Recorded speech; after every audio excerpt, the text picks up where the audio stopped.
Electron displacement effect देख रहे थे हम लोग, इसमें इंडक्टिव हो गया था। दूसरा इफेक्ट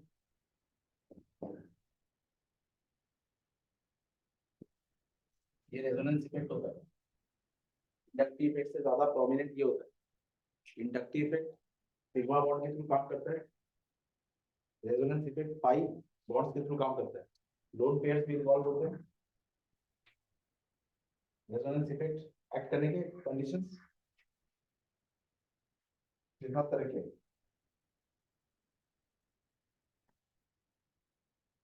अच्छा, ये पढ़ने की नौबत क्या है, पहले ये हमें ये रियलाइज कब हुआ कि इंडक्टिव इफेक्ट को छोड़कर और भी कोई इफेक्ट हो सकता है।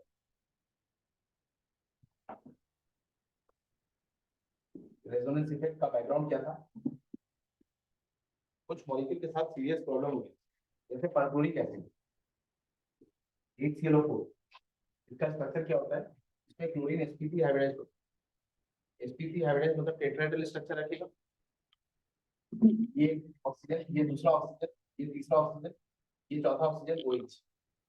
अगर परक्लोरिक एसिड एक हाइड्रोजन लॉस करता है, अगर परक्लोरिक ये जो एक हाइड्रोजन प्रेजेंट है ये अगर लॉस कर देता है तो ये Cl डबल बॉन्ड हो, डबल बॉन्ड हो, डबल बॉन्ड हो, और इस ऑक्सीजन पे चार्ज क्या आएगा? नेगेटिव, और ये क्या हो जाएगा? H+। Perchloric acid even sulphuric acid से भी ज्यादा स्ट्रॉन्गर एसिड। इसकी बात हमने की थी एसिड बेसिस सॉल्ट्स। अरे वो पढ़ा था इक्विलिब्रियम। परक्लोरिक एसिड अगर H2SO4 के साथ रिएक्ट करता है तो ये एसिड का काम करता है और H2SO4 बेस का काम करता है। तो ये जो परक्लोरेट आयन है,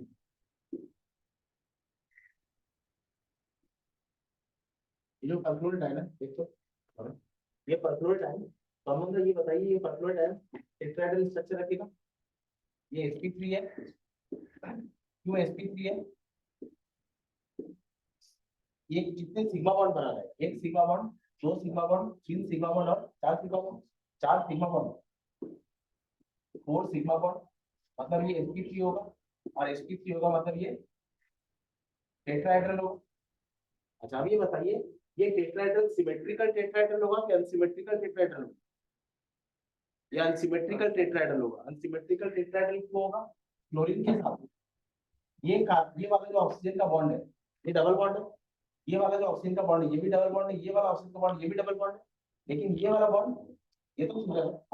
मतलब अगर मैं क्लोरीन के 5 टेट्राहेड्रल इमेजिन कर रहा हूं तो 3 क्लोरीन ऑक्सीजन बॉन्ड एक जैसे होंगे, एक क्लोरीन ऑक्सीजन बॉन्ड अलग होगा, सिंगल होगा।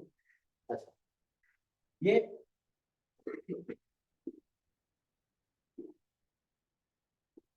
ये अनसिमेट्रिकल टेट्राहेड्रल होगा। तो ये अनसिमेट्रिकल टेट्राहेड्रल होगा, ऐसा थ्योरेटिकली मैं जब स्ट्रक्चर बना रहा हूँ तो मुझे समझ आ रहा है। ऐसा हो जाता है तो कोई बात नहीं, ऐसा नहीं होता। ये सिमेट्रिकल टेट्राहेड्रल लगता है। ये जो अनसिमेट्रिकल टेट्राहेड्रल होगा तो ड्राइंग ये एक्सपेक्टेशन है। अच्छा, फैक्ट क्या है? बात मत करो। ये एक सिमेट्रिकल टेट्राहेड्रल स्ट्रक्चर है। इसका सिमेट्रिकल टेट्राहेड्रल होना मैं कैसे एक्सप्लेन कर सकता हूँ? मतलब इस क्लोरीन के साथ ये जो सारे ऑक्सीजन के बॉन्ड बनेंगे ये सिमिलर टाइप के होंगे, नहीं समझ? इसको जब मैं देख रहा हूँ परक्लोरेट आयन को, तो इसमें 3 क्लोरीन ऑक्सीजन बॉन्ड एक जैसे होंगे, एक क्लोरीन ऑक्सीजन बॉन्ड अलग होगा, और क्योंकि एक क्लोरीन ऑक्सीजन बॉन्ड अलग होगा तो ये अनसिमेट्रिकल टेट्राहेड्रल होना चाहिए। लेकिन फैक्ट तो ये है, जब इसकी मॉलिक्यूलर स्टडी की तो ये सिमेट्रिकल टेट्राहेड्रल स्ट्रक्चर है। अब इसके सिमेट्रिकल टेट्राहेड्रल स्ट्रक्चर को मैं ना नहीं कर सकता, क्योंकि ये फैक्ट मैं क्रिस्टलोग्राफी करूंगा तो मुझे दिखेगा कि ये सिमेट्रिकल टेट्राहेड्रल स्ट्रक्चर है। तो इस स्ट्रक्चर को जब मैं ड्रॉ करता हूँ इसको कहते हैं लीवी-स्टॉक स्ट्रक्चर। ये लीवी-स्टॉक स्ट्रक्चर, लीवी-स्टॉक स्ट्रक्चर को मैं बनाकर इस फैक्ट को एक्सप्लेन नहीं कर पाता। Drawing the structure, drawing one structure of this molecule, drawing one Lewis dot structure of this molecule, I can not explain this property. तो इसके लिए क्या रूल सजेस्ट किया गया कि आप इसके और पॉसिबल स्ट्रक्चर्स बनाइए। अगर इसके और पॉसिबल स्ट्रक्चर्स बन सकते हैं और सारे स्ट्रक्चर्स का एक असेंबली लेंगे और सारे स्ट्रक्चर्स की असेंबली लेकर अगर जो स्ट्रक्चर फैक्ट में आ रहा है अगर उसको एक्सप्लेन कर सकते हैं तो अच्छा है। तो इसके और पॉसिबल स्ट्रक्चर्स क्या बन सकते हैं वो देखते हैं।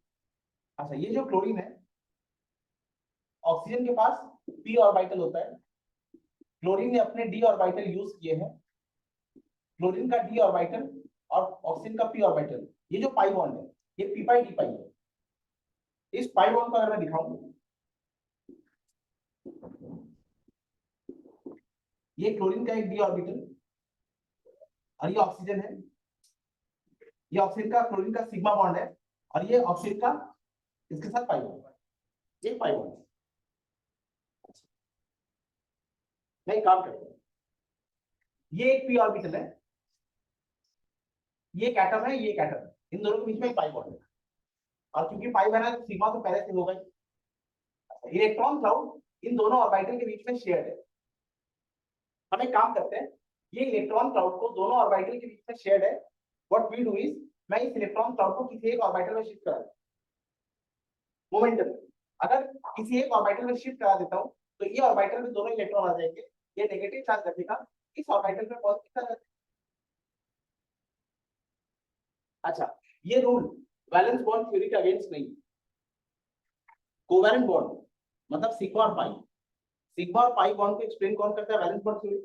वैलेंस बॉन्ड थ्योरी कहता है दो ऑर्बिटल आएंगे ओवरलैप करने के लिए और दोनों ऑर्बिटल के पास एक एक अनपेयर्ड इलेक्ट्रॉन होना चाहिए, तो उसमें पाई बॉन्ड बन जाएगा।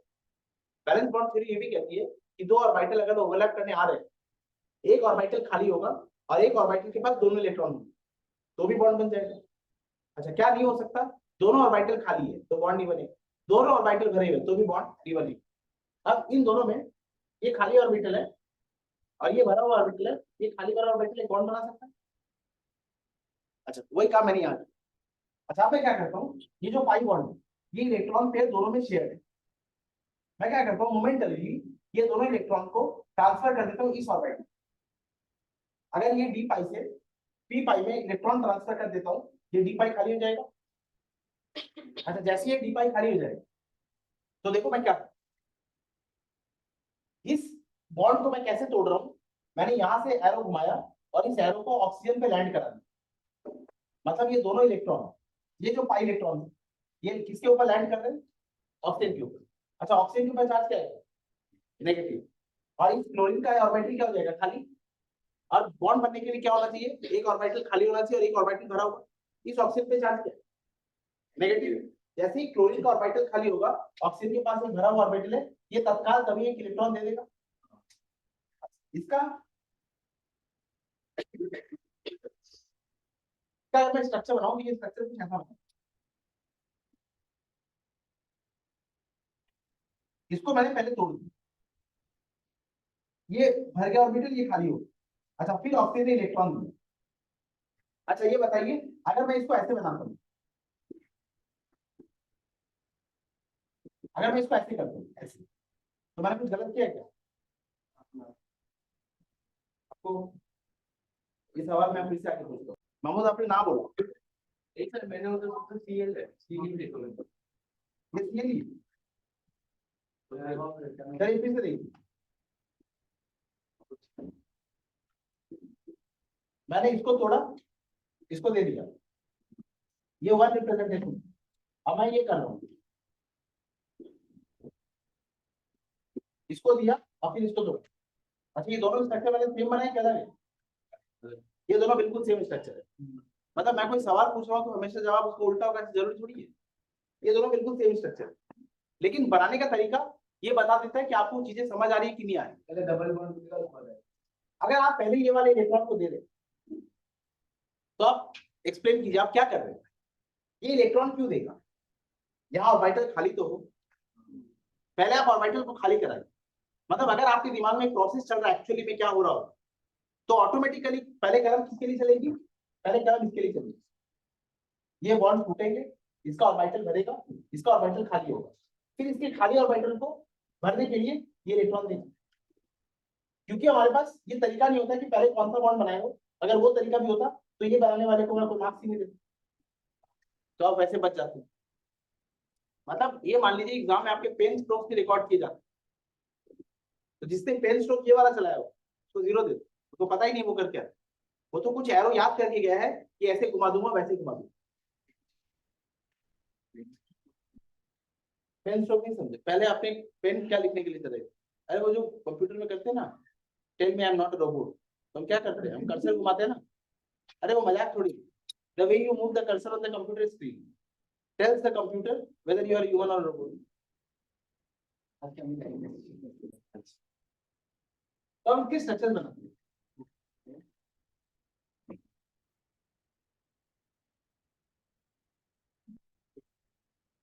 देखो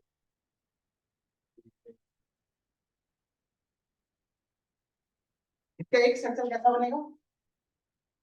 अच्छा, अगर ये दोनों बॉन्ड में से एक बॉन्ड टूट गया, इसका एक ऑर्बिटल भरा हुआ हो जाएगा, इसका एक ऑर्बिटल खाली हो जाएगा, और फिर ये इलेक्ट्रॉन दे रहा है, तो ये स्ट्रक्चर ऐसा बनेगा Cl। इस ऑक्सीजन के ऊपर चार्ज क्या आएगा, नेगेटिव, ये रहेगा डबल बॉन्ड, ये रहेगा डबल बॉन्ड, तो यहाँ क्या बन जाएगा, डबल बॉन्ड। अच्छा, इसका एक और स्ट्रक्चर क्या बनेगा, अगर इस ऑर्बिटल को तोड़ता हूँ इस, तो फिर ये ऑर्बिटल क्या हो जाएगा, भरा हुआ, और ये ऑर्बिटल क्या हो जाएगा, खाली, ये दोनों पाई बॉन्ड बनाए, फिर इससे इलेक्ट्रॉन दे दी, तो ये क्या बनेगा, दूसरा स्ट्रक्चर Cl, डबल बॉन्ड हो, इस पे चार्ज किया जाएगा नेगेटिव, ये डबल बॉन्ड और ये डबल बॉन्ड, फिर इससे इलेक्ट्रॉन ले ली, तो ये माइनस चार्ज रखेगा, ये पॉजिटिव चार्ज, और इससे इलेक्ट्रॉन ले ली, तो इसका एक और स्ट्रक्चर बनेगा Cl, डबल बॉन्ड हो, ये नेगेटिव चार्ज, और फिर ये डबल बॉन्ड हो, फिर इससे एक स्ट्रक्चर ऐसा ही बनाया होगा, इससे इलेक्ट्रॉन ले लिए, ये ऑर्बिटल भरा हुआ हो गया, इधर खाली हो गया, और ये भरा हुआ ऑर्बिटल इस खाली ऑर्बिटल के इलेक्ट्रॉन देके बॉन्ड बनाए, तो इसका एक और स्ट्रक्चर ये बन जाएगा जो हमने स्टार्ट किया। अच्छा, फिर से आते, अगर मैं परक्लोरिक एसिड के इस स्ट्रक्चर से एक H निकाल लूं, तो जो परक्लोरेट आयन बनेगी, इसमें 4 सिग्मा बॉन्ड होने की वजह से, ये एक सिग्मा बॉन्ड, ये 4 सिग्मा बॉन्ड होने की वजह से टेट्राहेड्रल स्ट्रक्चर रखेगा, और ये जो टेट्राहेड्रल है, ये अनसिमेट्रिकल टेट्राहेड्रल होना चाहिए expectation. 3 chlorine oxygen double bond है, 1 क्लोरीन ऑक्सीजन सिंगल बॉन्ड है, तो ये अनसिमेट्रिकल टेट्राहेड्रल होना चाहिए, लेकिन इसकी मॉलिक्यूलर स्टडी बताती है कि ये सिमेट्रिकल टेट्राहेड्रल स्ट्रक्चर है। इसको एक्सप्लेन करने के लिए इस मॉलिक्यूल का जो लीविस डॉट स्ट्रक्चर मैंने बनाया है, this Lewis dot structure is not sufficient to explain this fact, तो मैंने क्या किया, इस मॉलिक्यूल के और पॉसिबल लीविस डॉट स्ट्रक्चर्स बनाए, और सारे Lewis dot structures valence bond theory supported structure है कि वैलेंस बॉन्ड थ्योरी अनसपोर्टेड है, ये सारे valence bond theory supported structure है।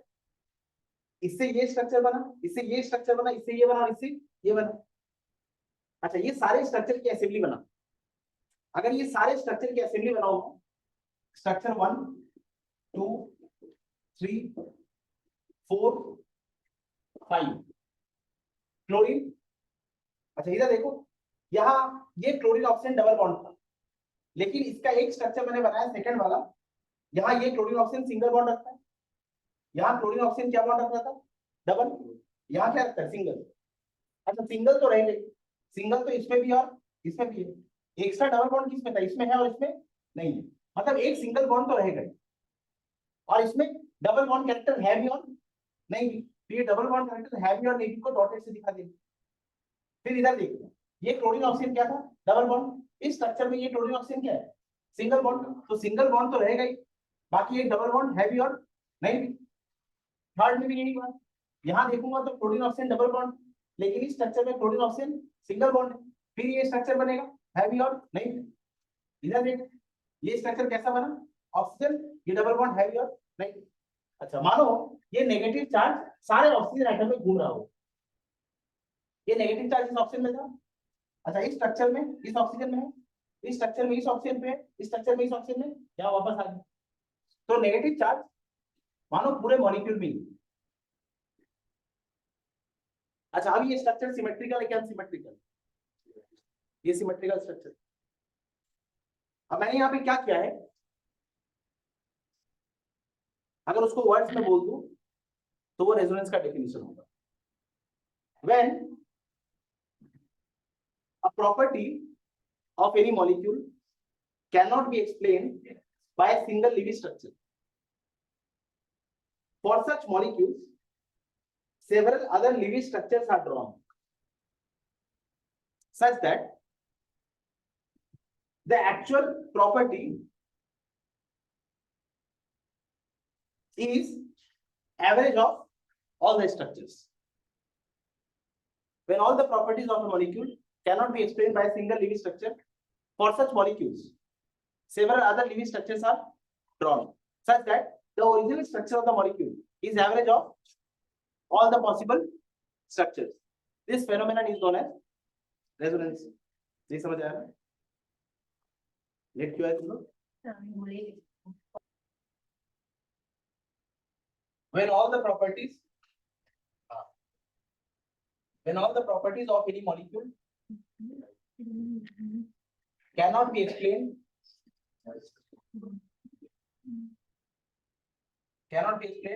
by a single Lewis structure, for such molecules several other Lewis structures are drawn.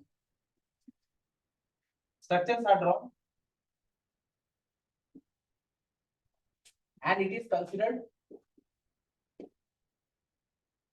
is considered the actual structure of the molecule. The actual structure of the molecule is the average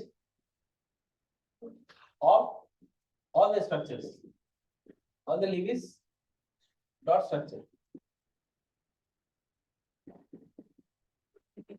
The phenomenon is known as resonance. एक बात पूछूं क्या? एक बात पूछता हूँ.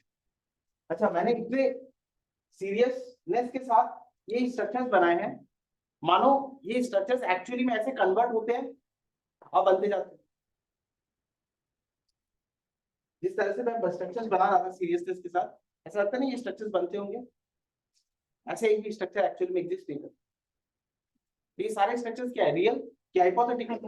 ये सारे स्ट्रक्चर्स हाइपोथेटिकल. अच्छा, अगर ये सारे स्ट्रक्चर हाइपोथेटिकल है तो यहाँ वर्ड फेनोमेनन होगा कि प्रोसेस होगा? फेनोमेनन. प्रोसेस तो वो होता है इसके लॉजिकल जस्टिफिकेशन होते हैं. तो अगर तुमसे कोई पूछे वेदर रेजोनेंस, अच्छा ऐसा लगता है ना प्रोसेस है, ऐसा कोई process, this is a phenomenon. And this structures, this hypothetical structures are known as resonating structures और canonical structures.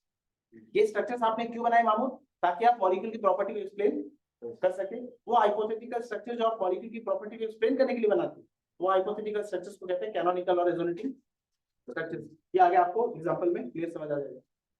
All the structures are known as resonating और कैनोनिकल स्ट्रक्चर्स. अच्छा, वो जगह नहीं है, बाद में explain by Lewis dot structure.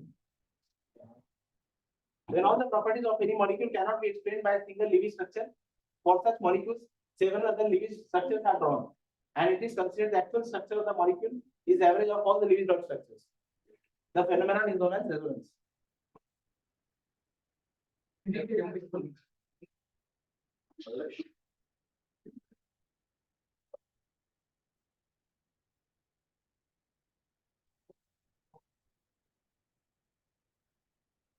इस स्ट्रक्चर का नाम क्या है? Buta 1,3 diene. Buta 1,3 diene. ये मॉलिक्यूल सिमेट्रिकल होगा क्या अनसिमेट्रिकल? मैं सिमेट्रिकल अनसिमेट्रिकल किस कॉन्टेक्स्ट में बोल रहा हूँ ये तो पूछ लेते. हमारे अच्छे फैंसी टर्म्स है तो कुछ भी बोल रहा हूँ. ये मॉलिक्यूल ऐसा है, इसमें दो कार्बन कार्बन डबल बॉन्ड रखेंगे और एक कार्बन कार्बन सिंगल बॉन्ड रखेंगे. फिर इस मॉलिक्यूल की जब स्टडी की तो इसमें सारे carbon carbon bond length same पाएगा, लेकिन ऐसा नहीं हो सकता.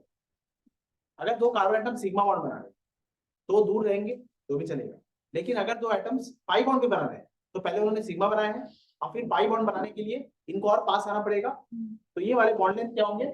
स्मॉलर होंगे, और ये वाला बॉन्ड लेंथ क्या होगा? लार्जर होगा. लेकिन मॉलिक्यूलर स्टडी कहती है कि तीनों बॉन्ड लेंथ सिमिलर है. अब मैं इसको एक्सप्लेन नहीं कर सकता. अच्छा, अब इसको अगर एक्सप्लेन करना हो तो ये एक ऐसा लिविस डॉट स्ट्रक्चर मैंने बनाया है जो मॉलिक्यूल की प्रॉपर्टी को एक्सप्लेन नहीं कर पाया. तो इसका एक और लिविस डॉट स्ट्रक्चर बना. इसका लिविस डॉट स्ट्रक्चर कैसा बनेगा?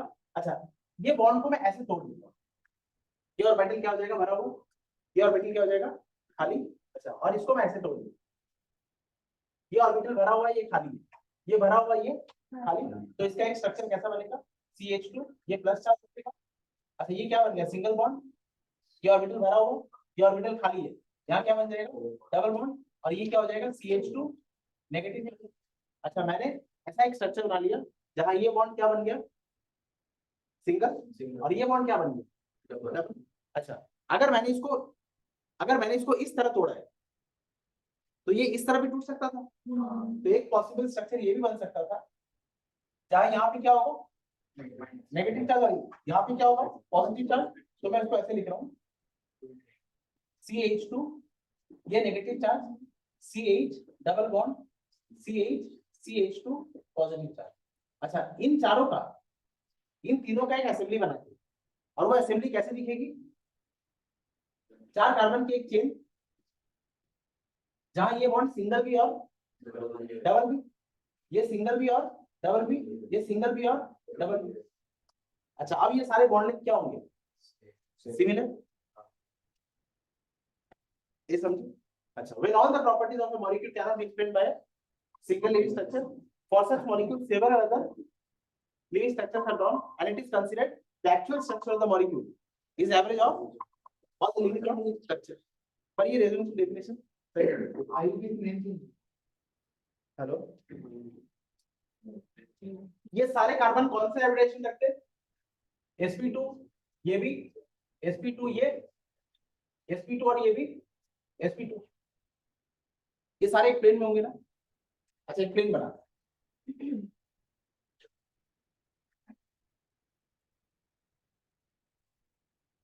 ये एक प्लेन और ये एक प्लेन बना हुआ। ऐसा क्यों बनाया मैं? ये कार्बन है, ये वाला, ये वाला। अच्छा, ये एक हाइड्रोजन, ये एक हाइड्रोजन, ये कार्बन, ये एक हाइड्रोजन, और इस कार्बन के साथ ये कार्बन। अच्छा, ये sp2 है तो ये प्लानर रहेगा, ट्राइबॉन्ड प्लानर। ये देखो, ये कार्बन, ये एक बॉन्ड, ये एक बॉन्ड, और इसके साथ ये कार्बन रहेगा ना, ऐसा ऐसा। ये समझे? सही समझे? ये कार्बन है, ये sp2 है ना, sp2 मतलब ट्राइबॉन्ड प्लानर। अच्छा, एक बॉन्ड कहाँ होगा? यहाँ पर। एक बॉन्ड कहाँ होगा? 120 डिग्री में यहाँ पर, और तीसरा बॉन्ड क्या होगा? 120 डिग्री में यहाँ पर। अच्छा, ये एक बॉन्ड है, ये दूसरा वाला बॉन्ड है, तीसरा वाला बॉन्ड कार्बन के साथ क्या होगा? यहाँ पर। समझ ये समझा? देखिए, अच्छा, ये sp2 है ना, sp2 मतलब सारे बॉन्ड किस एंगल में होंगे? 120। अच्छा, ये एक बॉन्ड बनाया मैंने, ये एक बॉन्ड बनाया, और तीसरा बॉन्ड कहाँ बना रहा हूं मैं? ये भी 120 डिग्री में आ गया, ये समझ? अच्छा, और इस कार्बन को क्या कर रहा हूं मैं? एक दूसरे प्लेन में ले रहा हूं, इस कार्बन को मैं एक दूसरे प्लेन में। अच्छा, अब ये कार्बन, इसके साथ क्या है? हाइड्रोजन। ये कार्बन, इसके साथ क्या है? हाइड्रोजन। ये एक हाइड्रोजन। बोलो, समझे? इसका ये स्ट्रक्चर बनेगा ना? कोई डाउट है इसमें? नहीं। अच्छा, ये बताइए, दोनों प्लेन सेम प्लेन में क्या, अलग अलग प्लेन में? Same plane. ये दो सेम प्लेन है, को प्लेन है, वरना sp2 कैसे होगा? सेम प्लेन में होगा। अब पाई बॉन्ड बना। अच्छा, ये पाई बॉन्ड कैसी बनेगी? ये पाई बॉन्ड है ना। अच्छा, ये पाई बॉन्ड कैसा है? ये पाई बॉन्ड ऐसा है। ये स्ट्रक्चर समझ आ रहा है? अच्छा, आप क्या करते हैं, इस वाले बॉन्ड को, इस वाले पाई बॉन्ड को तोड़ देते हो। ये ऑर्बिटल क्या हो जाएगा? भरा हुआ। ये ऑर्बिटल क्या हो जाएगा? खाली। और फिर इस बॉन्ड को ऐसे तोड़ देता हूं, ये ऑर्बिटल भरा हुआ हो जाएगा, ये खाली। ये ऑर्बिटल क्या हो जाएगा? भरा हुआ। ये क्या हो जाएगा? खाली। तो इसका एक और स्ट्रक्चर ऐसा बना।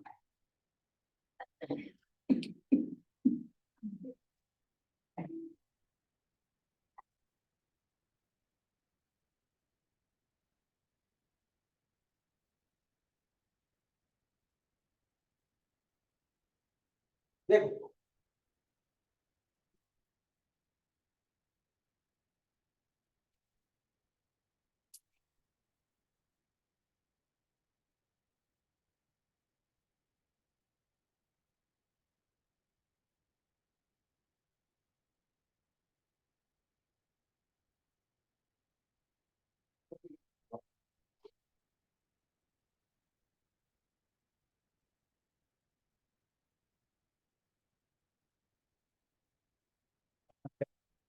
अच्छा, ये स्ट्रक्चर कैसा होगा बोलो? ये ऑर्बिटल क्या हो जाएगा? भरा हुआ। यहाँ एक ऑर्बिटल, यहाँ एक ऑर्बिटल। अच्छा, अब इसमें बॉन्ड बन जाएगा ना? ये बॉन्ड बन गया, और ये ऑर्बिटल क्या होगा? खाली। खाली। इसको मैंने इस तरफ तोड़ा है, इसको मैं अगर इधर तोड़ दूं, तो ये वाला स्ट्रक्चर बन जाता है। अच्छा इस स्ट्रक्चर को बना लेते हैं।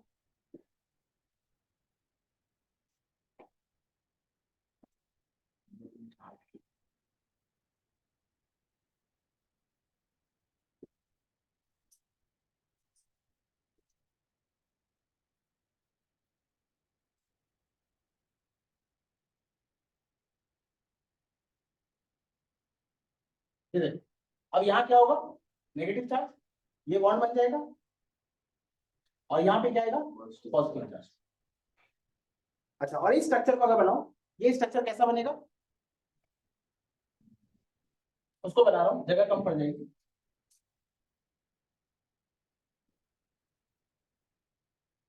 ये बना लेता हूँ।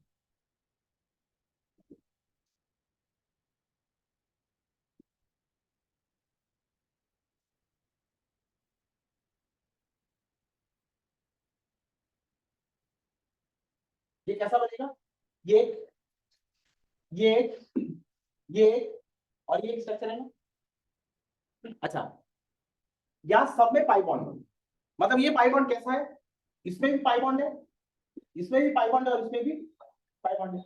ये पाई बॉन्ड है, ये वाला पाई बॉन्ड है और इसमें भी पाई बॉन्ड है। मानो अच्छा एक पाई बॉन्ड कितने इलेक्ट्रॉन बनता है रूपांतर, 2। अच्छा यहाँ कितने इलेक्ट्रॉन है, यहाँ 2 इलेक्ट्रॉन और यहाँ पर 2 इलेक्ट्रॉन, कितने पाई इलेक्ट्रॉन है, 4। ये 4 इलेक्ट्रॉन्स, पाई इलेक्ट्रॉन्स कितने ऑर्बिटल में डीलोकलाइज हो रहे हैं, 4। मानो ये एक पाई बॉन्ड है, 4 पाई इलेक्ट्रॉन का 4 ऑर्बिटल्स में, ये 4 इलेक्ट्रॉन है और कितने ऑर्बिटल में है, इसमें भी है, इसमें भी है, इसमें भी और इसमें भी।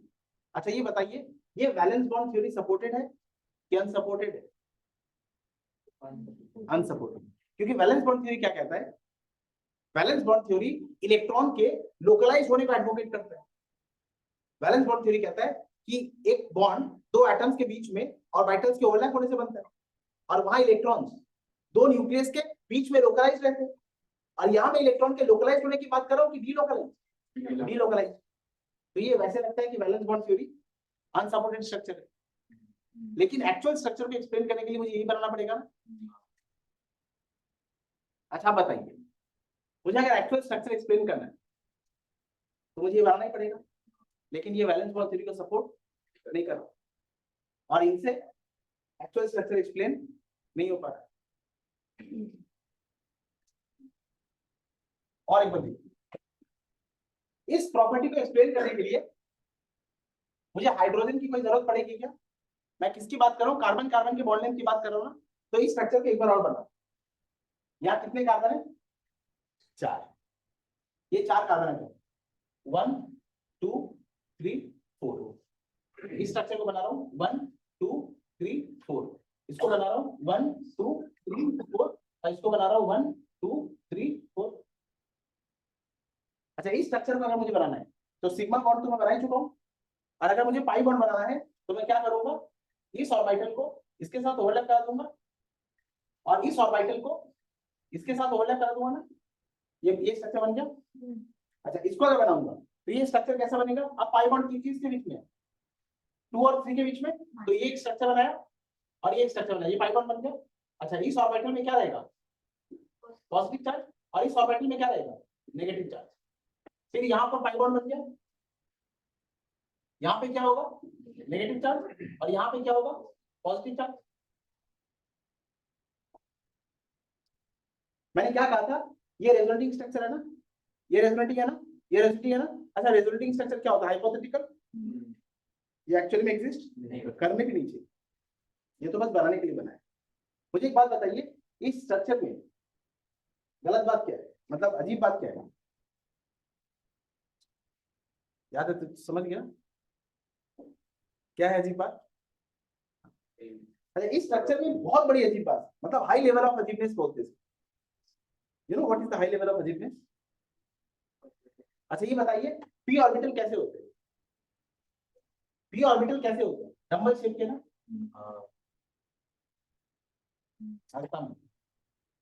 मैं ऐसे खड़ा हूँ, ये मैं पी ऑर्बिटल बन के खड़ा हूँ। अच्छा मेरे बगल में एक और मैं खड़ा हूँ, वो भी ऐसे खड़ा हूँ।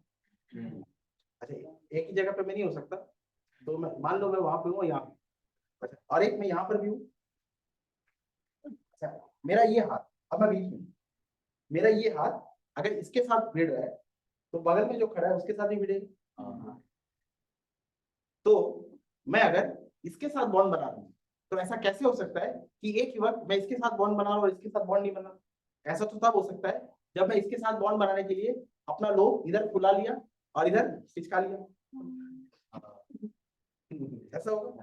अच्छा, एक बात बताइए, रूल्स ऑफ हाइब्रिडेशन में हमने पढ़ा था कि ऑर्बिटल अपना शेप चेंज करता है अगर वो हाइब्रिडेशन करेगा। लेकिन पाई बॉन्ड बनाने के लिए रूल में क्या लिखा था? तो ऑर्बिटल हाइब्रिडाइज होते क्या अनहाइब्रिडाइज? पाई बॉन्ड कौन बनाता है? Unhybridised orbital. और अगर अनहाइब्रिडाइज ऑर्बिटल पाई बॉन्ड बना रहे तो उनका शेप चेंज। तो मैं ऐसा भी नहीं सोच सकता कि पी ऑर्बिटल एक जगह फुल गया और एक जगह चपटा हो गया। शेप तो तभी चेंज होता है जब वो हाइब्रिडेशन करता है। तो फिर से बताइए, इस कार्बन को मैंने इस स्ट्रक्चर को एक्सप्लेन करने के लिए इस पी पाई बॉन्ड को इस पी ऑर्बिटल को कैसे दिखाया? इसके साथ ओवरलैप दिखा दे और इसके साथ ओवरलैप नहीं दिखाया। ऐसे कैसे हो सकता है कि एट ए टाइम इसके साथ ओवरलैप कर रहा और इसके साथ ओवरलैप नहीं कर रहा? ये तो मैं बायस स्ट्रक्चर बना रहा हूँ ना, ये स्ट्रक्चर बायस है ना। अच्छा, एक पॉसिबिलिटी तो ये थी कि अगर पाई बॉन्ड बनाने के लिए पी ऑर्बिटल इधर चपटा हो जाता और इधर अपनी लोब्स खुला लेता, पर ऐसा हो सकता है क्या? नहीं, किसी रूल में किसी पॉइंट पे हमने कोई कंडीशन भी नहीं छोड़ा था कि बाद में इसको यूज कर लेंगे, तो ये नहीं हो सकता। अच्छा, दूसरी पॉसिबिलिटी ये क्या हो सकती थी इसकी? दूसरी पॉसिबिलिटी ये हो सकती थी कि ये जो 2 नंबर कार्बन एटम, ये 2 number carbon atom flexible bond रखता, ये 2 नंबर कार्बन एटम वाइब्रेट करता। तो जब ये वाइब्रेट करता तो एक बार 1 नंबर कार्बन के पास जाता और बॉन्ड बना लेता, और एक बार 3 नंबर कार्बन के पास जाता और बॉन्ड बना लेता। अगर ये कार्बन रूपांतर वाइब्रेट कर सकता तो मैं कहता कि देख ये वाइब्रेट कर रहा है, जब ये वाइब्रेट करके इधर गया तो बॉन्ड बना लिया, और जब वाइब्रेट करके इधर आया तो भी बॉन्ड बना लिया। अच्छा, ऐसे केस में हम जब कोवेलेंट बॉन्डिंग के पॉइंट्स लिख रहे थे तो हमने लिखा था कि एक फिक्स बॉन्ड लेंथ होता है। अगर वाइब्रेशन होता तो हम बॉन्ड लेंथ की बात नहीं करते, हम तो रेंज की बात करते कि बॉन्ड लेंथ का रेंज यहां से शुरू होकर यहां तक जा सकता है, तो ये फ्लेक्सिबल भी नहीं है।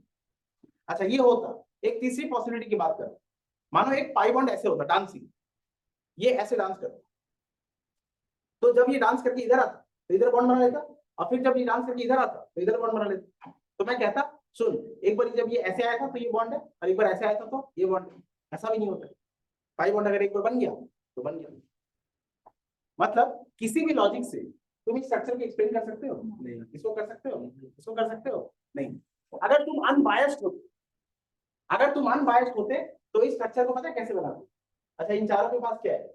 sp2 होने की वजह से एक अनहाइब्रिडाइज्ड p ऑर्बिटल। अगर मैं इसका अनहाइब्रिडाइज्ड p ऑर्बिटल बनाता तो वो कैसा बनता? ऐसा डबल। अगर मैं इसका अनहाइब्रिडाइज्ड p ऑर्बिटल बनाता तो वो कैसा बनता? ऐसा डबल। अगर मैं इसका अनहाइब्रिडाइज्ड ऑर्बिटल बनाता तो वो कैसा बनता? ऐसा डबल। और इसका बनाता तो वो कैसा बनता? ऐसा डबल। अच्छा, ये ऑटोमेटिकली ओवरलैप हो गए, और अगर ये ऑटोमेटिकली ओवरलैप हो गए तो अब ये सारे बॉन्ड कैसे होंगे? सिंगल भी और डबल भी। तो ये मॉलिक्यूल ऐसे एग्जिस्ट करता होगा, ऐसे भी करता होगा, ऐसे भी करता होगा, ऐसे। अच्छा, आप बताइए, ये सारे ऑर्बिटल्स ओवरलैप हो रहे हैं, तो जो पाई इलेक्ट्रॉन्स है वो किसी 2 एटम्स पे लोकलाइज्ड होंगे कि चारों में डीलोकलाइज्ड होंगे? चारों में डीलोकलाइज्ड होंगे, ये चारों में डीलोकलाइज्ड होंगे। यहाँ पे यहाँ मैंने क्या दिखाया था? पाई इलेक्ट्रॉन्स 1 और 2 में लोकलाइज थे और 3 और 4 में लोकलाइज थे। इसमें मैंने क्या किया था? 2 और 3 में लोकलाइज दिखाया। फिर इसमें मैंने क्या किया? 1 3 और सॉरी ये 2 और 3 और 1 1 2 और 2 3 4 में नहीं दिखाया था।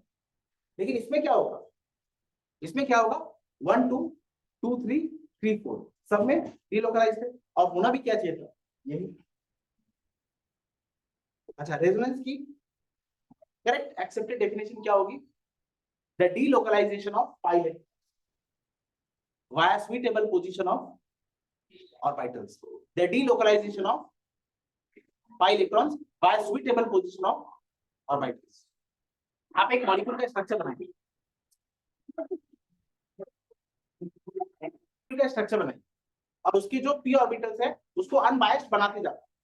अगर वो सारे p ऑर्बिटल्स एक दूसरे के साथ ओवरलैप हो रहे मतलब ऑर्बिटल्स का सुटेबल पोजीशन है और वहां p इलेक्ट्रॉन का डीलोकलाइजेशन, pi इलेक्ट्रॉन्स का डीलोकलाइजेशन होगा। इस कंडीशन को कहते हैं कि ये रेजोनेंस। तो रेजोनेंस की डेफिनेशन क्या होगी? The delocalization of pi electrons by suitable position of pi। लिखिए रेजोनेंस स्ट्रक्चर। यस, नहीं समझे? नहीं आया समझ में? फिर से बताता हूं। The delocalization of pi electrons via suitable position of orbital। देखो कंडीशंस ऑफ रेजोनेंस, रेजोनेंस कहाँ हो, इस ये जहां भी होगा वहां बोलेंगे रेजोनेंस हो रहा है। Conditions of resonance, first condition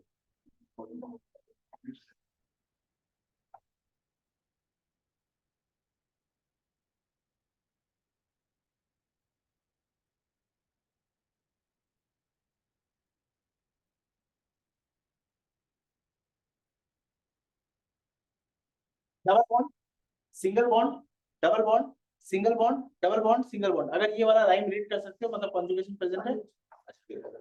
carbon carbon double bond, single bond, double bond, single bond, double bond, resonance होगा। अच्छा पहले ये देखते हैं, बस बात सुन लीजिए, पहले देखते हैं कि इसमें रेजोनेंस होगा, ये वाला डेफिनेशन सेटिस्फाई होता है। यहाँ कितने कार्बन बनाए मैंने? 1 2 3 4 5 6। अच्छा 1 2 3 4 5 6 सारे कार्बन sp2 है ना? सारे अगर sp2 है तो सारे एक ही प्लेन में है और सबके पास ये क्या होगा? Unhybridised p orbital. अच्छा ये अनहाइब्रिडाइज्ड p ऑर्बिटल, ये अनहाइब्रिडाइज्ड p ऑर्बिटल, ये अनहाइब्रिडाइज्ड p ऑर्बिटल, ये सारे अपने आप ओवरलैप हो रहे हैं ना? मतलब यहाँ delocalization of pi electrons by suitable position of orbitals होगा, मतलब इस मॉलिक्यूल में रेजोनेंस है। क्या समझे? अच्छा बताइए इसमें रेजोनेंस होगा क्या? CH3 CH double bond CH CH double bond CH CH2 CH3। बताइए यहाँ कहाँ रेजोनेंस होगा? ये वाला जो यूनिट है, ये वाला, यहाँ कोई p ऑर्बिटल है? नहीं, ये CH3। अच्छा CH CH CH CH CH, ये क्या हो गया? CH2 और ये क्या हो गया? CH3।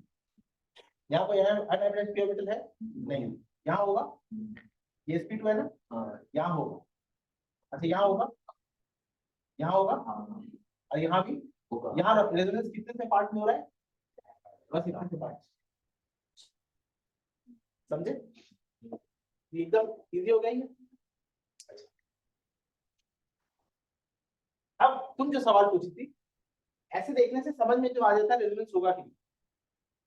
और जो हाइपोथेटिकल स्ट्रक्चर्स हम बनाते हैं उनको कैनोनिकल स्ट्रक्चर्स कहते हैं, या हाइपोथेटिकल या रेजोनेटिक स्ट्रक्चर्स, ये आपको बनाने आने चाहिए। केमिकल रिएक्शन के दौरान प्रोडक्ट्स क्या बन रहे हैं, इससे भी ज्यादा इंपॉर्टेंट होता है कि कैसे बन रहे हैं। अच्छा प्रोडक्ट्स क्या बन रहे हैं और प्रोडक्ट कैसे बन रहे हैं, ये कैसे में सारा रीजनिंग होता है।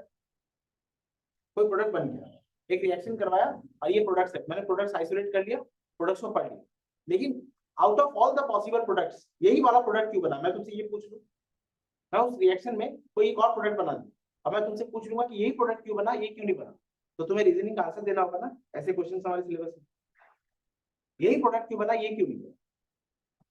तो ऐसे देख लो, CH3 CH double bond CH2, इसमें मैं HCl का एडिशन कर रहा हूँ। पता तुझे प्रोडक्ट क्या बनेगा? हाइड्रोजन हमेशा इस कार्बन में जाएगा और फ्लोरीन हमेशा इस कार्बन। तो प्रोडक्ट क्या बनेगा? CH3 CH Cl CH, ये बनेगा ना। अच्छा एक और स्टूडेंट ये किया मामूद, हाइड्रोजन को इस कार्बन में दे दिया और फ्लोरीन को इस कार्बन में, तो उसका प्रोडक्ट क्या बनेगा? CH3 CH2 CH2 Cl। इसका नाम क्या होगा? 2 क्लोरो प्रोपेन, और इसका नाम क्या होगा? 1 क्लोरो प्रोपेन। तुमने क्लास 10 में ऑर्गेनिक केमिस्ट्री में पढ़ा था, डबल बॉन्ड अनसैचुरेटेड बॉन्ड में क्या होता है? Addition reaction. You remember that? तोलमंदा एक पढ़ेছিলাম। अच्छा ये HCl का अगर मैं इसमें एडिशन करता हूं तो मैं तुम्हें कह रहा हूं 2 chloropropan is the product always obtained, 1 chloropropan would have been obtained but is not obtained। now tell me the reason। अब मैं तुमसे रीजनिंग पूछ रहा हूं कि क्या है रीजनिंग, तो तुम्हें मॉलिक्यूल के कैनोनिकल स्ट्रक्चर्स बनाने आने चाहिए। हम कैनोनिकल स्ट्रक्चर्स के हेल्प से प्रोडक्ट्स का फॉर्मेशन एक्सप्लेन कर सकते हैं, इसलिए हम ये सब पढ़ते हैं। ये एग्जिस्ट करते हैं, ये एग्जिस्ट नहीं करते हैं, उनसे हमें कम लेना देना है। हम किसी एक चीज को एक्सप्लेन कर पा रहे हैं तो हम उसको यूज कर सकते हैं। This is why you must know, you must learn how to draw canonical structures.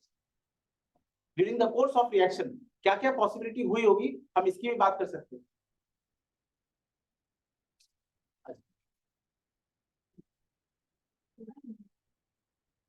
देखो, अच्छा इसका सबसे उत्कृष्ट एग्जांपल क्या है? बेंजीन। क्या होता है ये ना।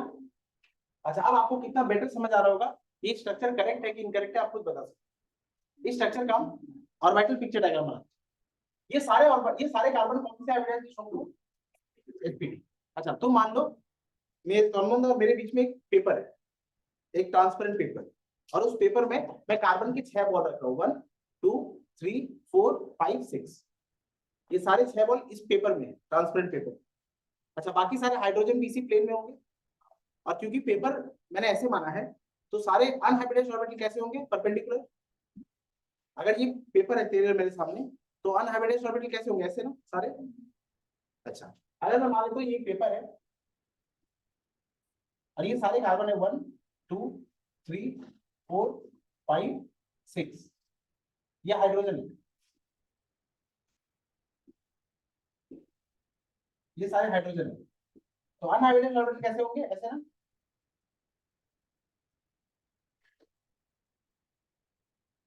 ये ऐसे होंगे ना। अच्छा, अगर मैं इस स्ट्रक्चर को एक्सप्लेन करना चाहता हूँ तो मैं पाई बॉन्ड किसमें दिखाऊंगा? इसमें एक पाई बॉन्ड बना है। अच्छा, इसमें एक पाई बॉन्ड बना है और इसमें एक पाई बॉन्ड बना है। कितना बायस्ड डायग्राम है। पाई बॉन्ड सिर्फ इसमें और इसमें क्यों बना? अच्छा, पाई बॉन्ड इसमें और इसमें भी बन सकता था, मतलब इसको मैं ऐसे कर सकता था, ऐसे पाई बॉन्ड। हाँ, पाई बॉन्ड इसमें और इसमें बन सकता था, ऐसे।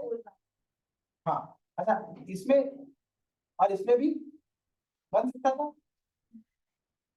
ऐसे बन सकता था। अच्छा, मतलब ये घूमता हुआ पाई बॉन्ड है ना। अच्छा, बायस तो ये मैंने और बनाया, अगर मैं करेक्ट दिखाता तुम्हें। चलो अब क्या करते हैं, जो पेपर तुम्हारे और मेरे सामने था, जो एग्जैक्टली है, जो पेपर तुम्हारे और मेरे सामने था, उस पेपर को पलट के ऐसे रख, ऐसे। अच्छा, अब कार्बन कहाँ है?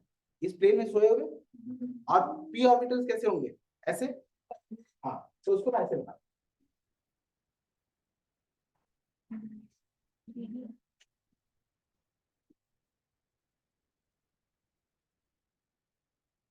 एक कार्बन, 2 कार्बन, 3 4 5, ये बनेगा ना। अच्छा, पी ऑर्बिटल कैसे होंगे? ऐसे। ये कैसा होगा? ऐसा। ये कैसा होगा? ऐसा। ये कैसा होगा? ऐसा। ये सारे एक दूसरे के साथ ओवरलैप करेंगे ना। अच्छा, अगर ये ओवरलैप करेंगे तो डीलोकलाइजेशन कैसा होगा? एग्जैक्टली।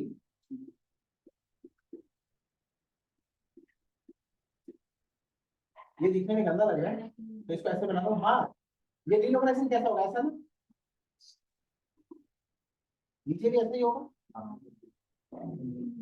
अच्छा, तो बताइए, अब अगर इसको ऐसे बनाऊं तो बेंजीन एक्चुअली में कैसा है? ये प्लेन, यहाँ है carbon atoms,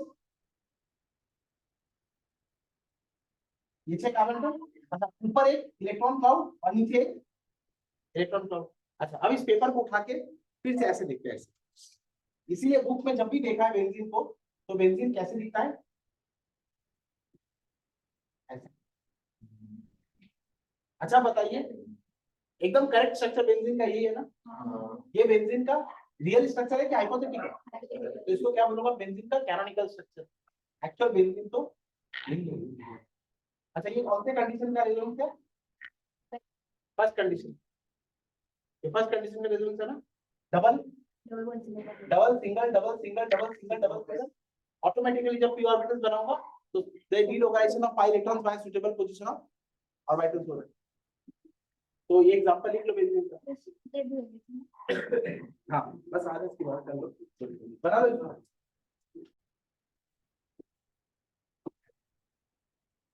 CH2 double bond CH double bond CH2 CH3। अच्छा ये बताइए कितने इलेक्ट्रॉन्स का कितने ऑर्बिटल्स में डिलोकलाइजेशन होगा? 3 ऑर्बिटल। Very good. 1 2 3 4 4 ऑर्बिटल का डिलोकलाइजेशन। नहीं, ये देखो 1 2 3, ये कितने 1 2 3 4 5 6 3 4 5 6। इसमें एक p ऑर्बिटल है, इसमें एक p ऑर्बिटल है, इसमें एक p ऑर्बिटल है, इसमें एक p ऑर्बिटल है। 4 ऑर्बिटल का डिलोकलाइजेशन। अच्छा कितने इलेक्ट्रॉन होंगे इसमें? 1 2 3 4। 4 इलेक्ट्रॉन का डिलोकलाइजेशन 4 ऑर्बिटल में। फिर इतने से पार्ट में रेजोनेंस होगा, इतने पार्ट में रेजोनेंस नहीं होगा। समझे? इस तरह से आप देख के बता सकते हैं। अच्छा अब तो आप ऐसे डायग्राम बना के बस p ऑर्बिटल ओवरलैप हो रहे हैं, मतलब उतने पार्ट में रेजोनेंस होगा। चलो second condition of resonance, double bond single bond double bond single bond a group containing lone pair of electrons. सुनिए Rupankar, double bond single bond double bond, उसके साथ एक ऐसा ग्रुप होगा जिस ग्रुप के ऊपर लोन पेयर होगी। लोन पेयर का डिस्टेंस डबल बॉन्ड के साथ सिर्फ एक सिंगल बॉन्ड के बाहर होना चाहिए। The separation between double bond and lone pair should be only one single bond. नहीं समझा? The separation between double bond and lone pair should only be one single bond. अच्छा, जैसे इसका एग्जांपल ले रहा हूं मैं, CH2 double bond CH Cl। इसमें रेजोनेंस होगा, और होगा तो कौन से कंडीशन पे होगा? कितने इलेक्ट्रॉन का डिलोकलाइजेशन कितने ऑर्बिटल में होगा? क्वेश्चन फिर से बोल रहा हूँ, इसमें रेजोनेंस होगा तो कौन से कंडीशन वाला होगा? कितने इलेक्ट्रॉन्स का डिलोकलाइजेशन कितने ऑर्बिटल में कितने एटम में होगा? इसमें अगर रेजोनेंस होगा हमें ये देखना है। तो रेजोनेंस की कंडीशन क्या बताई थी? The delocalisation of. अच्छा इसको बनाते हैं, ये कार्बन है, ये कार्बन है, इसके साथ ये क्या है? ये पाई बॉन्ड है, ये एक पाई बॉन्ड है, और इसके जो अनपेयर्ड इलेक्ट्रॉन होंगे, अच्छा वो किसी ना किसी पाई बॉन्ड किसी ना किसी ऑर्बिटल में होंगे और फील्ड होंगे। तो वो एक ऑर्बिटल बना रहा हूं मैं जो फील्ड है, ये दोनों पाई बॉन्ड है, इसके लोन पेयर्स किसी भी ऑर्बिटल में प्रेजेंट होंगे और वो ऑर्बिटल फील्ड बने जाएंगे। अच्छा अगर मैं अनबायस्ड तरीके से बनाऊं तो ये सारे ऑर्बिटल्स कंटीन्यूअस ओवरलैपिंग में, और कंटीन्यूअस ओवरलैपिंग में ये वाले पाई बॉन्ड 2 इलेक्ट्रॉन और ये 2 इलेक्ट्रॉन फील्ड ऑर्बिटल। अच्छा यहाँ कितने इलेक्ट्रॉन्स इन्वॉल्व हो गए? 4। कितने ऑर्बिटल में डिलोकलाइज होंगे? 3 ऑर्बिटल, 3 एटम में, 2 कार्बन और 1 क्लोरीन। अच्छा अब अगर मैं रेजोनेंस एक्चुअली में समझाऊं तो रेजोनेंस कैसा होगा वो देखो। इसको ऐसे तोड़ लेते हैं, इसको ऐसे तोड़ लेते हैं, इसको ऐसे तोड़ लूंगा तो ये ऑर्बिटल क्या हो जाएगा? ये नेगेटिव चार्ज रखेगा। अच्छा ये ऑर्बिटल क्या हो जाएगा? खाली। और क्योंकि अभी खाली हो गया, इसमें से कोई एक पाई इलेक्ट्रॉन इसमें आ जाएगा, तो ये क्या बन जाएगा? CH डबल बॉन्ड Cl, और इस पे क्या आएगा? Positive charge. इसमें कोई डाउट है? नहीं। ये कौन से कंडीशन का रेजोनेंस है? सुनो, जब एक हैलोजन एक sp2 के साथ डायरेक्टली जुड़ा हो, इसको कहते हैं विनाइलिक पोजीशन। ये है विनाइल पोजीशन, ये क्या है? क्लोराइड, और इस ग्रुप को हम कहते हैं विनाइल। ये मॉलिक्यूल क्या है? Vinyl chloride. और जब एक हैलोजन एक sp2 के साथ जुड़ा रहेगा वाया sp3, जब एक हैलोजन sp2 के साथ जुड़ा रहेगा वाया sp3, जैसे ये वाला example CH2 double bond CH2Cl, ये एक हैलोजन है, ये एक हैलोजन है, ये sp2 के साथ जुड़ा है वाया sp3। इस पोजीशन को कहते हैं मामू, ये एलाइडिक हैलाइड, ये क्लोराइड है, ये एलाइडिक क्लोराइड है। इस वाली असेंबली को हम कहते हैं हैलाइड असेंबली, इस वाली असेंबली को हम कहते हैं विनाइल असेंबली। ये कौन सा क्लोराइड है? एलाइडिक क्लोराइड। अच्छा इसमें रेजोनेंस होगा क्या? इसमें रेजोनेंस होगा कि नहीं बनाती? ये 3 कार्बन एटम और ये क्लोरीन। अच्छा इसमें एक पाई बॉन्ड है, इसमें एक पाई बॉन्ड है, ये क्या आ गया? 2H। अच्छा फिर यहाँ पर फील्ड ऑर्बिटल है, तो रेजोनेंस हो रहा है? The delocalization of pi electrons by suitable position of orbital वाला डेफिनेशन यहाँ पे ये ब्रेक आ गया ना, मतलब एलाइल क्लोराइड में रेजोनेंस नहीं, अब विनाइल क्लोराइड में रेजोनेंस है, और सेकंड कंडीशन वाला रेजोनेंस। अच्छा ये बताइए इतना सब बनाने की जरूरत है? मैं तो कंटिन्यूअसली पेंसिल से ये बना लूंगा, और मैं देखूंगा अगर ओवरलैप हो रहा है तो रेजोनेंस है, नहीं है तो नहीं है। समझे? ये सेकंड कंडीशन वाला रेजोनेंस। अच्छा इस ये एग्जांपल लिखो और इससे भी बड़ा एग्जांपल है, अब वो समझ के अच्छे से नहीं समझी। विनाइल, सुन मेरी बात, दुनिया का सबसे सिंपलेस्ट इथीन क्या हो सकता है? यही, सॉरी, दुनिया का सबसे सिंपलेस्ट एल्कीन क्या होगा? यही। दुनिया के सबसे सिंपलेस्ट एल्कीन में एक हाइड्रोजन हटा लेना और वहां अगर तुम वही लगाती हो तो ये होगा विनाइल एल्कीन। अगर तुम यहाँ ब्रोमीन लगाती हो तो ये हो जाएगा विनाइल ब्रोमाइड। अगर यहाँ तुम क्लोरीन लगाती हो ये क्या हो जाएगा? Vinyl chloride. इस तरह से चलो, ठीक है। अच्छा इससे इससे नेक्स्ट सिंपलेस्ट एल्कीन क्या होगा? एल्काइलिक ना, एलाइलिक। अच्छा इससे नेक्स्ट सिंपलेस्ट क्या होगा Shubham? CH2 double bond CH2 है ना। अब इसे एक हाइड्रोजन के बदले में क्या लगा देते हैं यहाँ पर? CH3। और यहाँ तुम हटा के कुछ भी लगा दो, सपोज यहाँ पे तुम क्या लगा रहे हो? नहीं, ये गलत हो जाएगा ना। इस साइड बढ़ाना है मुझे। यहाँ क्या लगा दिया? CH3। और फिर इसके एक हाइड्रोजन के बदले में क्या लगा दिया? CH। तो ये क्या हो गया? Allylic group.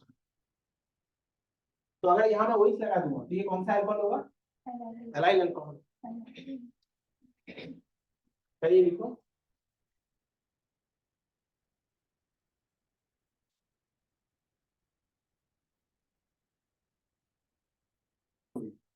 देखो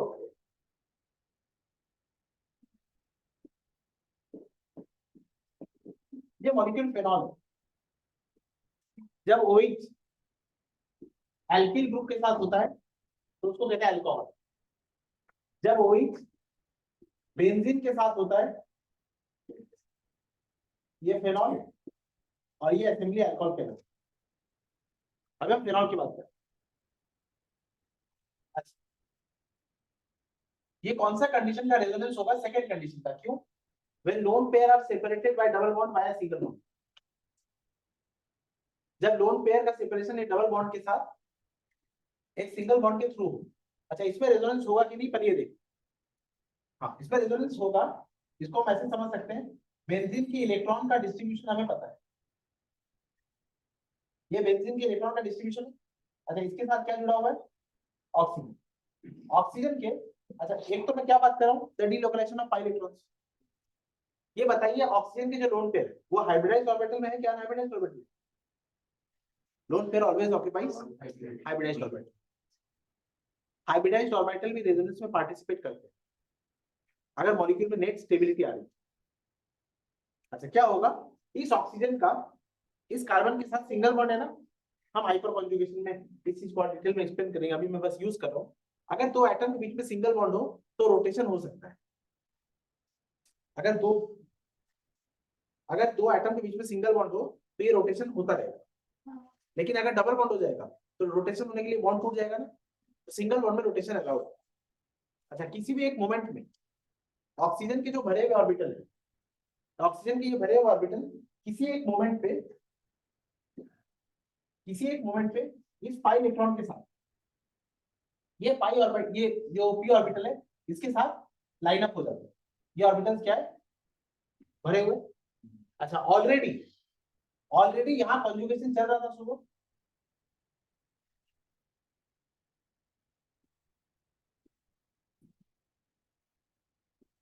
ऑलरेडी यहाँ कॉन्जुगेशन चल रहा था। अब इसके साथ ये भी कॉन्जुगेशन में आ जाएगा। देख ये भी कॉन्जुगेशन में आ गया। मतलब अगर मैं फेनॉल में रेजोनेंस होगा कि नहीं इस बात को एक्सप्लेन करना चाहूँ तो मैं बस ये देख लूंगा यहाँ ऑलरेडी कॉन्जुगेशन हो रहा है और ये जो ऑक्सीजन था ये भी कॉन्जुगेशन में आ जा रहा है। The delocalization of electrons by suitable position of orbital is known as resonance। मतलब फेनॉल में रेजोनेंस होगा, मैं बता सकता हूँ। ये समझे? पर हमें कैनोनिकल स्ट्रक्चर्स बनाने चाहिए ना। हाँ, तो अब इसके कैनोनिकल स्ट्रक्चर्स बनाए ये एक है। और इसके बाकी कैनोनिकल स्ट्रक्चर्स कैसे होंगे वो देखो। हाँ देखो बच्चों,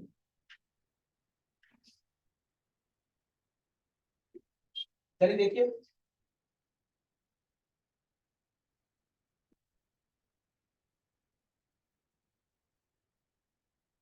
अच्छा क्या पहले करूंगा? सही किया है क्या? नहीं किया। इसको तोड़ दिया, ये ऑर्बिटल खाली हो गया, तो ये बॉन्ड बनाने का ये पहला स्ट्रक्चर। सेकंड स्ट्रक्चर कैसे बनेगा? यहाँ पे नेगेटिव चार्ज आएगा, 2 इलेक्ट्रॉन और नेगेटिव चार्ज। अच्छा, ये ऑक्सीजन का पहले सिंगल बॉन्ड था, डबल बॉन्ड, और इस ऑक्सीजन के साथ वही कर, यहाँ क्या आ जाएगा? Positive charge. यहाँ 10 मिनट समझना होगा मेरे को। यहाँ हुआ क्या है, क्या कैसे बना है वो समझो। ये बॉन्ड, ये पाई बॉन्ड अगर टूटता, ये कार्बन है, ये कार्बन है, और इसके बीच में ये पाई बॉन्ड है, ये वाला। अच्छा, ये पाई बॉन्ड को अगर मैं ऐसे तोड़ता हूँ तो इस पे चार्ज ये क्या हो जाएगा? पॉजिटिव, और ये क्या हो जाएगा? नेगेटिव। इसमें कोई डाउट है क्या? नहीं। अच्छा, इस कार्बन के साथ क्या जुड़ा हुआ है? ऑक्सीजन। और इस ऑक्सीजन के ऊपर ऑर्बिटल कैसा है? ये भरा हुआ है ना। अब क्या है और क्यों ऐसा है वो समझो। बैलेंस बॉन्ड थ्योरी क्या कहती है? दो ऑर्बिटल्स में बॉन्ड कब बनेगा? अगर एक एक अनपेड इलेक्ट्रॉन होंगे। और मैंने एक कंडीशन बताई थी कि दो ऑर्बिटल आपस में आएंगे, एक खाली होगा और एक भरा हुआ। नहीं, ऐसा नहीं होता है। अच्छा, अगर तुम रूपंकर, अगर तू दोनों इलेक्ट्रॉन को इसमें दे रहा है तो इसको हम कहते हैं कोऑर्डिनेट कोवैलेंट बॉन्ड। अगर तू दोनों इलेक्ट्रॉन को इसमें दे रहा है, इसको कहते हैं कोऑर्डिनेट कोवैलेंट बॉन्ड। और कोऑर्डिनेट कोवैलेंट बॉन्ड को केमिस्ट्री में रूल बनाया गया है कि एक एरो से दिखाना हो। अच्छा, लेकिन मैंने यहाँ एरो दिखाया है, मैंने नॉर्मल बोल्ड लाइन यूज किया ना। और नॉर्मल बोल्ड लाइन यूज करने का मतलब क्या है? नॉर्मल बोल्ड लाइन यूज करने का मतलब है कि दो ऑर्बिटल आए हैं, दोनों के पास एक एक अनपेड इलेक्ट्रॉन थे, और तब जाके बॉन्डिंग हुई है, और उसको हम क्या बोलेंगे? Covalent bond. अगर मैं दोनों इलेक्ट्रॉन को दे दूं तो मुझे यहाँ क्या दिखाना चाहिए? एरो। पर मैं दिखा क्या रहा हूँ? एक सिंगल बोल्ड लाइन। और सिंगल बोल्ड लाइन अगर मुझे दिखाना है तो इसका रूल क्या होगा वो देखो। क्लास 10 में कोऑर्डिनेट बॉन्डिंग पढ़ाई याद है? ऑनलाइन में कितना झमेला हुआ था, और देखो कितना बेटर समझ आएगा। और तुझे भी याद होगा ना। देख, ये ऑर्बिटल क्या खाली, ये ऑक्सीजन क्या करेगा? पहले अपना एक इलेक्ट्रॉन इसको दे देगा, तो इसका पॉजिटिव चार्ज चला जाएगा ना। इस ऑक्सीजन के पास फील्ड ऑर्बिटल थे, ऑक्सीजन ने पहले अपना एक इलेक्ट्रॉन इसको दे दिया, तो इसका जो पॉजिटिव चार्ज है रूपांकर, ये इलेक्ट्रॉन है यहाँ पॉजिटिव चार्ज, ये अपना एक इलेक्ट्रॉन इसको दे दिया, तो ये पॉजिटिव चार्ज चला जाएगा। अच्छा, अब ये पॉजिटिव चार्ज किसके ऊपर आ जाएगा? ऑक्सीजन के ऊपर ना।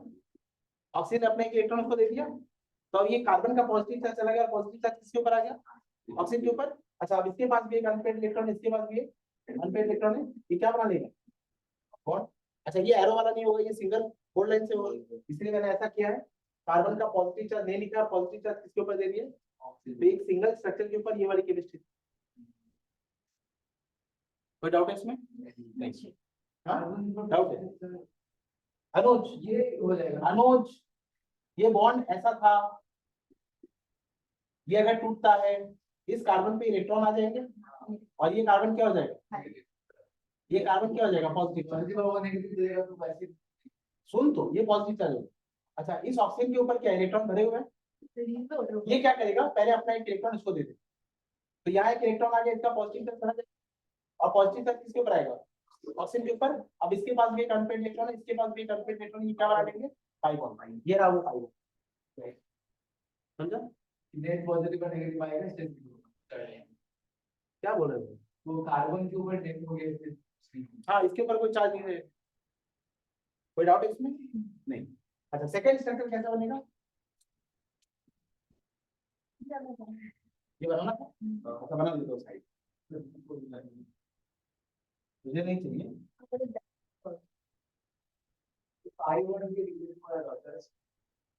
तो किससे रिप्रेजेंट करेंगे?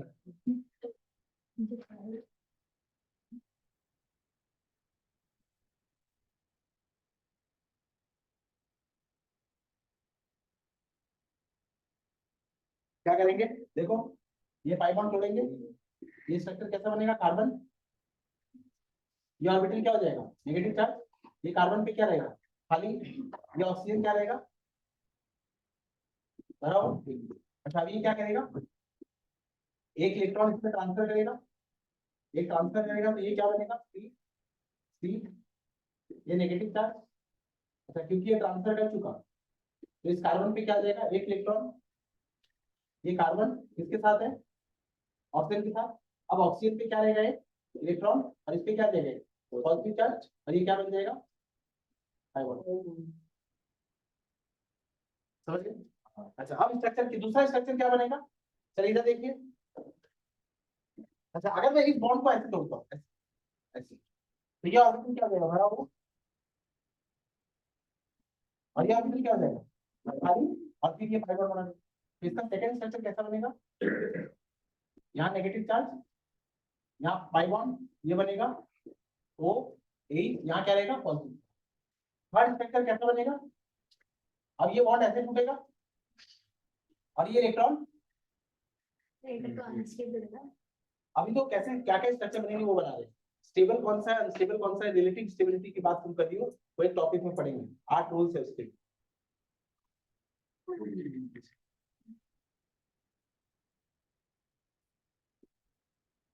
हाँ, ये नेगेटिव चार्ज आ गया, ये आ गया।